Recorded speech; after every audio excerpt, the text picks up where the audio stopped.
ఒకరోజు అడవిలోని స్వచ్ఛమైన నది తీరంలో ఒక చిన్న గొర్రెపిల్ల నిశ్శబ్దంగా నీరు త్రాగుతుంది. అదే ఇంకోవైపు క్రూరమైన తొడేలు కూడా నీరు త్రాగుతుంది.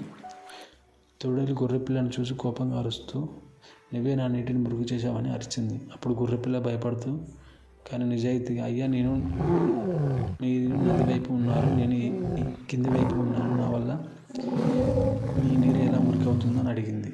తొడేలు కొద్దిసేపు ఆగి ఇంకో నింద వేసింది. గత ఏడాది నువ్వు నన్ను అవమానించవంది. దానికి గొర్రెపిల్ల కన్నీళ్లతో, అయ్యా నేను ఇప్పటికి పుట్టి ఎన్ని రోజులు అవుతుందో కూడా నాకు తెలియదని చెప్పింది. అయినా తొడేలు ఆగలేదు.